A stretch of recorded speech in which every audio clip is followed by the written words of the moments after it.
നാം എന്ത് മുൻകരുതലാണ് നമ്മുടെ മക്കൾ വളർന്നു വരുമ്പോ.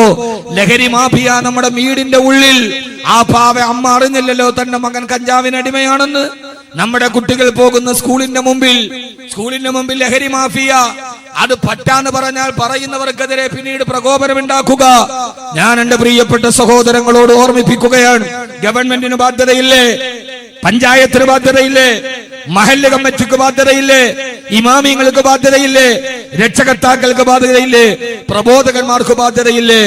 ഈ ലഹരി മാഫിയുടെ കൈകളിൽ എങ്ങാനും നമ്മുടെ മക്കൾ അകപ്പെട്ടു പോയാൽ, ഉസ്താദെ എന്റെ മകൻ പെട്ടിട്ടില്ല എന്ന് നമ്മൾ ആശ്വസിച്ചാൽ, എന്റെ പ്രിയപ്പെട്ട സഹോദരങ്ങളെ, ദുരന്തങ്ങൾ നമ്മളെ തേടി വരും. അതുകൊണ്ട് നാം ചെയ്യേണ്ട ചില മുൻകരുതലുകളുണ്ട്. അള്ളാഹു മനസ്സിലാക്കാൻ ബോധം നൽകട്ടെ. ലഹരി മാഫിയ കേരളത്തിൽ പിടിമുറുക്കുന്നു. മദ്യത്തെ ആർക്കും വേണ്ട, ഇപ്പൊ എല്ലാവർക്കും കഞ്ചാവ് ലഹരിയും മതി. എന്ത് നടപടിയാണ് ഗവൺമെന്റ് എടുത്തിട്ടുള്ളത്? അതേതെങ്കിലും ഇപ്പോഴത്തെ ഗവൺമെന്റ്, ഇമ്മ LDF ഇമ്മ UDF ഏതും ആവട്ടെ, രണ്ടാലൊരു ഏത് ഗവൺമെന്റുകളാകട്ടെ, ഗവൺമെന്റുകൾ ഇത് നടപടിയായി എടുത്തിട്ടുള്ളത്. ഈ നാട്ടിലെ അവസാനത്തെ മയക്കുമരുന്ന് കച്ചവടക്കാരനും കൊല ചെയ്യപ്പെടുകയോ ജയിലടക്കപ്പെടുകയോ അവർ സ്വയം കീഴടങ്ങി ഈ നിയമത്തിന്റെ മുമ്പിൽ വരുന്നത് വരെ എനിക്ക് വിശ്രമമില്ല എന്ന് പ്രസംഗിച്ച ആളാണ് ഫിലിപ്പീൻസിന്റെ പ്രസിഡന്റായിരുന്ന റോഡ്രിക്സ്. എടുത്ത സമയത്ത് അദ്ദേഹം പ്രസംഗിച്ചതാണ്. അദ്ദേഹം എന്ത് ചെയ്തു എന്നറിയോ? ലഹരി മാഫിയ അമർച്ച ചെയ്യാൻ വേണ്ടി പൊതുജനങ്ങളുടെ കയ്യിൽ തോക്ക് കൊടുത്ത് ലഹരി മാഫിയെ വെടിവെച്ച് വീഴ്ത്തി. അവസാനത്തെ മയക്കുമരുന്ന് കച്ചവടക്കാരനും ഇവിടെ വീഴുന്നത് വരെ എനിക്ക് വിശ്രമമില്ല എന്ന് അദ്ദേഹം പറയുമ്പോ, ഈ കഴിഞ്ഞ ലോക്സഭാ തെരഞ്ഞെടുപ്പിൽ പഞ്ചാബിൽ അമരീന്ദർ സിംഗിന്റെ നേതൃത്വത്തിലുള്ള കോൺഗ്രസ് സർക്കാർ അധികാരത്തിൽ വന്നു. ആ കോൺഗ്രസ് മുന്നണി തെരഞ്ഞെടുപ്പിനെ നേരിടുമ്പോൾ അവരുടെ പ്രകടന പത്രികയിൽ ആദ്യം പറഞ്ഞത് പഞ്ചാബിനെ ഞങ്ങൾ ലഹരി മുക്തമാക്കുമായിരുന്നു എന്നായിരുന്നു പ്രകടന പത്രികയുടെ വാഗ്ദാനം. ഇന്ത്യ രാജ്യത്തിന്റെ ധാന്യപുര എന്ന പേരറിയപ്പെട്ട പഞ്ചാബ് ഇന്ന് ഇന്ത്യയുടെ ഏറ്റവും വലിയ ലഹരിയുടെ ധാന്യപുരയായി മാറി. നമ്മുടെ കേരളമോ മലബാർ അടക്കമുള്ള പ്രദേശങ്ങൾ ലഹരി നമ്മുടെ വീട്ടിലേക്ക് വരുമ്പോ അവര് നോട്ടമിടുന്നത് നമ്മുടെ 12, 13, 14 വയസ്സുള്ള നമ്മുടെ പൊന്നോമനകളെ ആകുമ്പോ, രാവിലെ മക്കളെ പറഞ്ഞു വിട്ടാൽ വൈകുന്നേരം തിരിച്ചു വരുന്നത് വരെ എവിടേക്കാണ് മക്കൾ പോകുന്നത്, ആരുമായിട്ടാണ് കൂട്ടുകൂടുന്നത് എന്ന് തിരിച്ചറിയാൻ കഴിയാത്ത രീതിയിൽ നമ്മുടെ വീടുകൾക്കുള്ളിലേക്ക് ലഹരി മാഫിയകൾ കടന്നു വരുമ്പോ, എന്റെ പ്രിയപ്പെട്ട സഹോദരങ്ങളോട് സഹോദരിമാരോട് ആദരവായ പ്രവാചകൻ നബി മുഹമ്മദ് മുസ്തഫ, ഉറക്കപ്പറ, ആദരവായ പ്രവാചകൻ നബി മുഹമ്മദ് മുസ്തഫ സല്ലല്ലാഹു അലൈഹി വസല്ലം പഠിപ്പിച്ചു തന്നതുപോലെ നമ്മുടെ പ്രിയപ്പെട്ട മക്കളെ നാളെ നമ്മുടെ ജീവിതത്തിന്റെ അവസാന ഭാഗത്ത് നമുക്കൊരു അത്താണിയായി, എന്റെ ആരോഗ്യം നെറ്റപ്പെട്ടിട്ട് ഞാൻ കിടപ്പറയിൽ കിടക്കുമ്പോ, കട്ടിലിൽ കിടക്കുമ്പോ എനിക്കൊരു ഊന്നുപടിയായിട്ടാണ് മക്കളെ ഞാൻ വളർത്തുന്നതെങ്കിൽ, എന്റെ പ്രിയപ്പെട്ട സഹോദരങ്ങളെ സഹോദരിമാരെ, 10-ാം വയസ്സ് മുതൽ 11, 12, 13 വയസ്സുള്ള കൊച്ചുകുട്ടികളെ ലഹരിക്കവര് അടിമകളാക്കപ്പെടുമ്പോ ഞാൻ എന്റെ പ്രിയപ്പെട്ട സഹോദരങ്ങളോട് പറഞ്ഞു തരുന്നത്, അവസാനം നമ്മൾ കൈകുടിച്ചിട്ട് വിലപിച്ചിട്ട് കാര്യമില്ല. നമ്മുടെ മക്കളെ കാര്യത്തിൽ നമ്മൾ ശ്രദ്ധിക്കണേ. ആ മക്കളെ നമ്മൾ ആ രീതിയിൽ വളർത്തിക്കൊണ്ടുവരണേ. ഒരു ഇസ്ലാമിക സാഹചര്യത്തിൽ ആ മക്കളെ വളർത്താനുള്ള ബാധ്യത ആദരവായ പ്രവാചകൻ നബി മുഹമ്മദ് മുസ്തഫ സല്ലല്ലാഹു അലൈഹി വസല്ലം പറയുകയാ, അല്ലാഹുവിന്റെ പ്രവാചകൻ പഠിപ്പിച്ചു തന്നത്, നിങ്ങളുടെ മക്കളോട് നിങ്ങൾക്ക് ചില ബാധ്യതകളുണ്ട്. ഇത് ഒരിക്കൽ കൂടി പറയാൻ കാരണം നമ്മുടെ മക്കൾ വളർന്നു വരേണ്ടവരല്ലേ. ആ മക്കളെ ചെറുപ്പത്തിലേ തന്നെ അവർക്ക് സംസ്കാരം പഠിപ്പിച്ചു കൊടുക്ക്, അവർക്ക് തർബീയത്ത് പഠിപ്പിച്ചു കൊടുത്ത് ആ മക്കളെ നല്ല വഴിയിലൂടെ നടത്തേണ്ട ബാധ്യത നമുക്ക്. എന്റെ പ്രിയപ്പെട്ട കാസർഗോഡ് ചെറുപ്പക്കാരാ, ഒരു കാലത്ത് ആവേശത്തിന്റെയും നിശ്ചയദാർഢ്യത്തിന്റെയും അടയാളമായിരുന്ന ഊടും ഉഷിരുമുള്ള കാസർഗോഡ് ചെറുപ്പക്കാര് ഇന്ന് ചെറുപ്പക്കാര് മുഴുവനും ലഹരിയുടെ അടിമകളായി ഒരുമാതിരി മന്ദതയിലോട്ട് നടന്നു പോകുമ്പോ, ഈമാനിന്റെ ആവേശമുണ്ടായിരുന്ന ഊരും ചൂരുമുണ്ടായിരുന്ന കാസർഗോഡ് ചെറുപ്പക്കാര് ഇന്ന് ആ ചെറുപ്പക്കാര് മുഴുവനും ലഹരി മാഫിയുടെ അടിമകളായി മാറുമ്പോ, മാറേണ്ട സഹോദരങ്ങളെ, നമ്മുടെ ചുറ്റുപാടുകളിൽ നിന്ന് പിശാചുക്കൾ പാർക്കുന്ന വേതാള നഗരം പോലെ ഭൂമി അധപ്പതിച്ചു പോകുമ്പോ 12 വയസ്സുകാരൻ അച്ഛനാകുന്നു, കുട്ടിയുടെ ശരീരത്തിലേക്ക് കടന്നു പിടിക്കുന്ന പിതാക്കന്മാർ എല്ലാം ഒരു ഇറച്ചി കച്ചവടം പോലെ അതപ്പതിച്ചു പോകുമ്പോ നമ്മുടെ മക്കൾ മുഴുവനും നമുക്ക് പോലും അറിയാൻ കഴിയാത്ത രീതിയിൽ വഴിപടച്ചു പോകുമ്പോ ഞാൻ ഈ അടുത്ത സമയത്ത് കുറെ വർഷങ്ങൾക്ക് മുമ്പ് തിരുവനന്തപുരം ജില്ലയിലെ ഒരു സ്ഥലത്ത് പ്രഭാഷണത്തിന് പോകുമ്പോ എനിക്കുണ്ടായ ഒരു അനുഭവം ഞാൻ പങ്കുവെക്കട്ടെ. അവിടെ ആ പരിസരത്ത് ഞാൻ അവിടെ വീട്ടിലൊരു ഭക്ഷണത്തിന് പോയി. ആ ഭക്ഷണത്തിന് പോകുമ്പോ ഒരു 35-40 വയസ്സുള്ള ഒരു ഉമ്മയുണ്ട് അവിടെ. അവരവിടെ ഭക്ഷണം എനിക്ക് നിർബന്ധമായിട്ട് ഭക്ഷണം അവിടെ വേണമെന്ന് ക്ഷണിച്ചിട്ട് അവിടെ പോകുമ്പോ ഭക്ഷണമെല്ലാം കഴിഞ്ഞ് ഇറങ്ങാൻ പോകവേ അവരുടെ മകൻ വന്നു. അവര് പറഞ്ഞു ഉപ്പ മരിച്ചുപോയി. പക്ഷേ +1 പഠിക്കുന്ന ഒരു കുട്ടിയുണ്ട്, കണ്ടാല് ആപ്പിള് പോലെ തുടുത്തിരിക്കുന്ന എത്രയോ സൗന്ദര്യമുള്ള ഒരു കുട്ടിയാ. അവന്റെ തോളത്ത് കൈയിട്ടിട്ട് ഞാൻ പറഞ്ഞു, മോനെ ഉപ്പ മരിച്ചുപോയി. സുന്ദരിയായ ഉമ്മ ഒരു പുനർവിവാഹം പോലും ആലോചിക്കാതെ ജീവിക്കുന്നത് നിനക്ക് വേണ്ടിയാണ്. അതുകൊണ്ട് ഉമ്മയെ കഷ്ടപ്പെടുത്തരുത്, ഉമ്മയെ ദുഃഖിപ്പിക്കരുത്. എന്നാ കുഞ്ഞിന്റെ തോളത്ത് കൈയിട്ടിട്ട് ഞാനൊരു ഉപദേശം കൊടുക്കുമ്പോ വാതിലിന്റെ പുറകിൽ നിന്ന് ഒരു വല്ലാത്ത പൊട്ടിക്കരച്ചില് കേട്ടു. ഉമ്മ ഇരുന്നിട്ട് പൊട്ടിക്കരയുകയാണ്. ഞാനോത്തു ഭർത്താവിനെ കുറിച്ച് എന്റെ പിതാവിനെ കുറിച്ച് പറഞ്ഞപ്പോൾ ഉണ്ടായ ഒരു ദുഃഖമായിരിക്കാം. എന്റെ കൂടെ ഉണ്ടായിരുന്ന ഖത്തീബിനോട് പറഞ്ഞു, ഉസ്താദിനോട് എനിക്ക് ഒറ്റക്കൊന്ന് സംസാരിക്കണം. ഞാനും ആ ഖത്തീബും കൂടി വെളിയിലോട്ട് വരുമ്പോ അവര് വന്നിട്ട് എന്നോട് പറഞ്ഞത്, ഉസ്താദേ, ഞാൻ ചോദിച്ചു എന്തിനാ കരയുന്നത്? ചെറുപ്പത്തിലെ വൈദ്യം വന്നാലും അള്ളാഹു നല്ലൊരു പൊന്നുമോനെ തന്നിട്ടുണ്ടല്ലോ. ആ പ്രിയപ്പെട്ട ഉമ്മ പറഞ്ഞത്, ഉസ്താദേ, എന്റെ ഏറ്റവും വലിയ ദുഃഖം ഇന്നെന്റെ ആ മകനാ. എന്താന്ന് ചോദിച്ചപ്പോ അവര് പറഞ്ഞ വാക്ക് കേട്ടിട്ട് ഞാൻ അറിയാതെ തലകുനിച്ചു പോയി. എങ്ങനെയാ ഉസ്താദിനോട് പറയാ? ഉസ്താദേ, രാത്രിയിൽ എന്റെ ബെഡ്റൂമിന്റെ കുറ്റിയിടാതെ കിടക്കാൻ എനിക്ക് പേടിയാ. ആരെ പേടിച്ചിട്ടാ? അപ്പുറത്തെ കള്ള് കച്ചവടക്കാരനെയല്ല, ചന്തയിലെ നൊട്ടോറിയസ് ക്രിമിനലിനെയല്ല, അപ്പുറത്ത് കിടന്നുറങ്ങുന്ന എന്റെ +1 പഠിക്കുന്ന മകനെ പേടിച്ചിട്ട് കുറ്റിയിടാതെ കിടക്കാൻ എനിക്ക് പേടിയാ. ഏത് സമയത്തും അവൻ എന്റെ ശരീരത്തിലേക്ക് തുറിച്ചു നോക്കുകയാ. ഏത് സമയത്തും ഞാൻ മീൻ വെട്ടാനിരിക്കുമ്പോ, അടുക്കളയിൽ ഇരിക്കുമ്പോ, അടുക്കള പണി ചെയ്യുമ്പോ എന്റെ വസ്ത്രാന്തരങ്ങൾ മാറിപ്പോകുമ്പോ എന്റെ ശരീരത്തിലേക്ക് ഒരു വല്ലാത്ത നോട്ടം നോക്കുന്ന മകനെ എനിക്ക് പേടിയാന്നാ കേരളത്തിന്റെ ഉമ്മ പറയുമ്പോ, എന്റെ പ്രിയപ്പെട്ട സഹോദരാ സഹോദരി, ഞാനിതൊക്കെ പറയുന്നത് കേരളത്തിന്റെ ഇടുക്കി ജില്ലയിലെ തേക്കടി എന്ന വിനോദസഞ്ചാര കേന്ദ്രത്തില് 19 വയസ്സുകാരി പെണ്ണിനെ മാനഭംഗന്തയില് ആരോ അവളെ കരുത്ത് ഞെരിച്ചു കൊന്നിട്ട് അവളുടെ തല ഒരു വൃക്ഷത്തിന്റെ പൊത്തിലേക്ക് കുത്തിക്കയറ്റിയത്രേ. അവസാനം പെരിയ അറസ്റ്റ് ചെയ്തു. ആരെന്നറിയോ?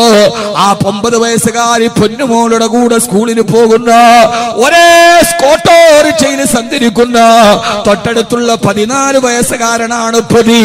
പ്രതിയെ കൊണ്ടുവന്ന് പോലീസ് ഉദ്യോഗസ്ഥർ ചോദിച്ചു, നിനക്ക് 9 വയസ്സുള്ള അടുത്തിരിക്കുന്ന പൊന്നുമോളോട് ഈ ചിന്ത തോന്നാൻ കാരണമെന്തെന്ന് ചോദിക്കവേ ആ കുട്ടി പറഞ്ഞ മറുപടി ഓരോ മാതാപിതാക്കളോട് ഞാൻ പങ്കിടുകയാണ്. ആ കുട്ടി പറഞ്ഞു, എനിക്കെന്റെ സഹപാഠിയോട് ഇത് തോന്നാൻ കാരണം വാപ്പ മദ്യപാനിയാണ്. വൈകുന്നേരം മദ്യവെച്ചിലേക്ക് കെട്ട് വാപ്പ ഒരു CD-യുമായിട്ട് വരും. രാത്രി വാപ്പയും ഉമ്മയും അത് ഒന്നിച്ചിരുന്നിട്ട് ബ്ലൂ ഫിലിമിന്റെ CD കാണാറുണ്ട്. അടുത്ത് കിടന്നിട്ട് ഉറക്കം നടിച്ചിട്ട് പലപ്പോഴും ഞാനിത് കണ്ടിട്ടുണ്ട്. മാതാപിതാക്കളില്ലാത്ത സമയത്ത് ആ CD ഞാൻ പലപ്പോഴും പ്ലേ ചെയ്ത് കണ്ട് അതിൽ നിന്നാണ് എന്റെ വികാരങ്ങൾ വഴിതെറ്റി പോയതെന്ന് കേരളത്തിന്റെ 14 വയസ്സുകാരൻ പോലീസ് ഉദ്യോഗസ്ഥരോട് മറുപടി പറയുമ്പോ ആർക്ക് നേരെയാണ് വിരൽ ചൂണ്ടേണ്ടത്? ഈ 14 വയസ്സുകാരൻ വഴിപടച്ചു പോയപ്പോ അവനെയാണോ കല്ലെറിയേണ്ടത്? അതല്ല, അവന്റെ മനസ്സിലെ അനാശാസ്യത്തിന്റെ വിത്തുകൾ പൂകിയ മാതാപിതാക്കളെയാണോ കല്ലെറിയേണ്ടത്? ആരാണ് ഈ കുട്ടിയെ വഴിപടപ്പിച്ചത്?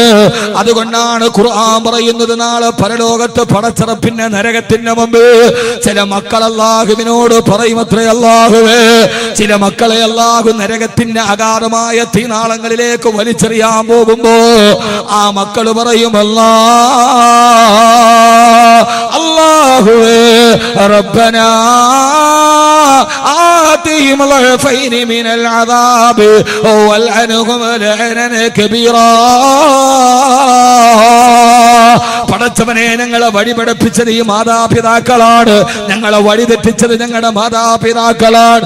റബ്ബനാ, ഞങ്ങളുടെ രക്ഷിതാവേ, ആതിഹിം ളഅഫൈന മിനൽ അദാബ്, ഞങ്ങൾക്ക് തരുന്ന ശിക്ഷയുടെ 2 ഇരട്ടി ഞങ്ങളുടെ മാതാപിതാക്കൾക്ക് കൊടുക്കണേ.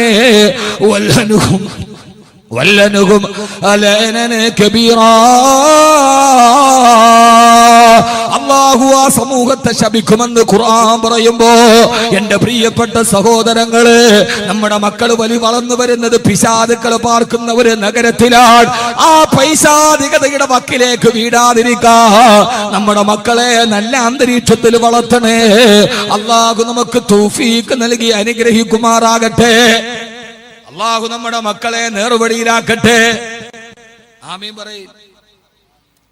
ആമീൻ പറയാത്തോണ്ട് എനിക്ക് തോന്നുന്നു എല്ലാവരും മക്കൾ നല്ല നേർവഴിയിലാണെന്നാണ്. ആണോ? ആണെങ്കിൽ അൽഹംദുലില്ലാ, അല്ലാഹുവിനെ നിലനിർത്തി തരട്ടെ. അല്ലെങ്കിൽ പിന്നെ ആമീൻ പറയാത്തതിന് ഇപ്പൊ എന്ത് പറഞ്ഞാലും അത് നന്നാവണ കോളൊന്നും ഇല്ല എന്ന് മനസ്സിൽ കരുതിയിട്ടാണ്. ആ രീതിയിൽ വഴിവെറ്റിപ്പോ രണ്ട് സാധ്യതയാണ്. ഒന്നുകിൽ അവര് നല്ല മക്കളാണ്, അല്ലെങ്കിൽ ഇനി എന്തായാലും ഇനി ഇവൻ തിരിച്ചു വരൂല എന്ന നിരാശയാണ്. രണ്ടാലൊന്നുണ്ടാവാം.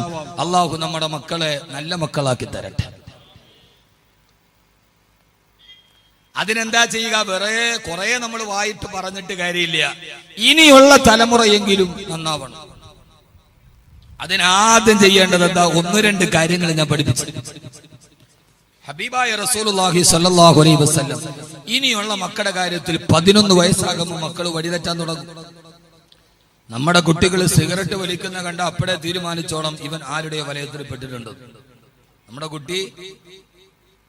കുട്ടി കഞ്ചാവ് വലിക്കുന്നത് കാണണ്ട, കള്ളു കുടിക്കുന്നത് കാണണ്ട, അവൻ സിഗരറ്റ് വലിക്കുന്നത് ഉപ്പയോ ഉമ്മയോ കണ്ടാൽ അപ്പൊ നിങ്ങൾ എന്നാ മനസ്സിലാക്കേണ്ടത്?